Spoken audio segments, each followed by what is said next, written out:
Hi kids, today we're going to do the sunflowers.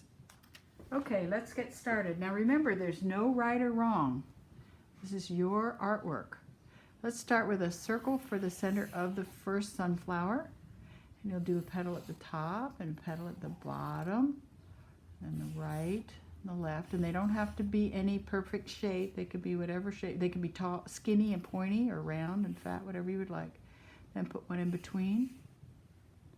And remember, if this goes too fast, just stop the tape and get caught up.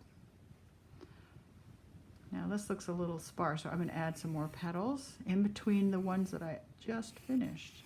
Okay, it doesn't have to be perfect. This is my first sunflower. There. Now I'm going to do another sunflower that's facing that way up towards the sun, but I'm going to make it into an oval to start with. Let's do the top and the bottom. Because it's facing away, we're going to make these a little bit shorter and squattier because it's facing away. That's called perspective. And then I'm going to do this petal going behind the flower that we already drew. And then in between. Remember, these petals can be any shape you would like. I don't think I'll add any in between that. I'll make that a sparse one. Now I'm going to make another one over here. This is the center of another sunflower that's facing this way. So add your petals. Take your time. I don't have to do any over there because it's behind that flower. First one. So now I'm going to fill this in and go behind whatever you've already drawn. You can fill in. And the one will go behind there. Okay. Now I'm not going to do the stems yet until after I do the vase, but first let's do a big leaf coming out over here. I think I'll do a leaf up here. Leaves are easy. They're just 3 curved lines that go past each other.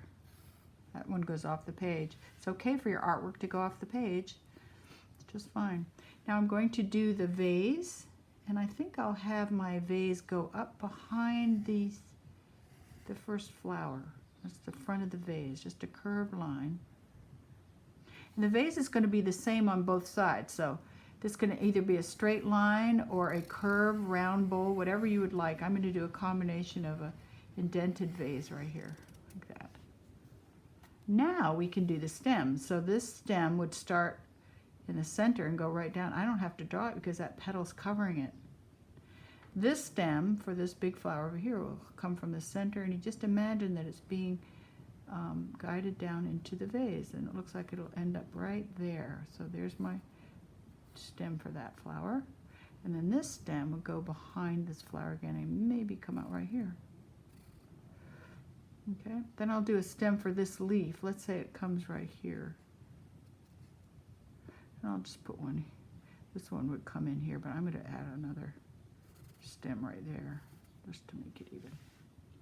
Okay, now go behind the vase if you want. You don't have to do the back of the vase, but that gives a little bit of perspective. Okay, the last line with the Sharpie is going to be your table. So it can be an angled table going across the paper like that, or it could be across this way. It could be a round table, or it could be a straight table, whatever you would like. Okay, I'm going to do I think a round one that's kind of off kilter here. Okay, that's the end of the drawing with the Sharpie. Now take a white crayon or a white oil pastel, and you're going to draw a pattern on this vase.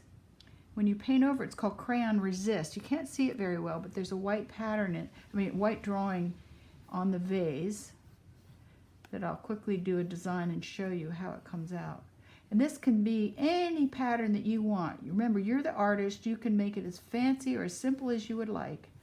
It's up to you, as you're the artist. And you can also decorate your tablecloth or the wallpaper.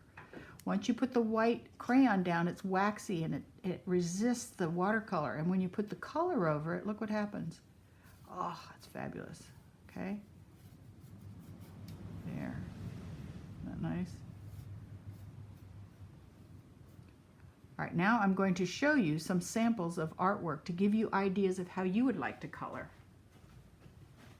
Now here are some samples of artwork done in the past that will give you some ideas of how you'd like to color your piece. Be creative. Use the colors that you like. You know, make lots of patterns. There's no right or wrong. It's all wonderful because you're the artist. They only did 2 flowers. You leave the petals white with a dark background. That's very effective. This is just lovely because of the mix of colors inside the vase. That's very nice. That's what watercolor does best. It mixes on the page, kind of dances on the page. This little girl used a smaller brush and outlined the crayon resist with a darker color, which is a really nice effect. Lovely mixture of color. This little girl did patterns using just her paintbrush on the tablecloth and then crayon resist on the vase, and then mixed her watercolors. Very effective. And here's a case where they used the oil pastels for the whole drawing itself and then added patterns. Very nice. Oil pastels and then watercolor with patterns in the flower, in the vase, and on the table. There you go. Have some fun and be creative.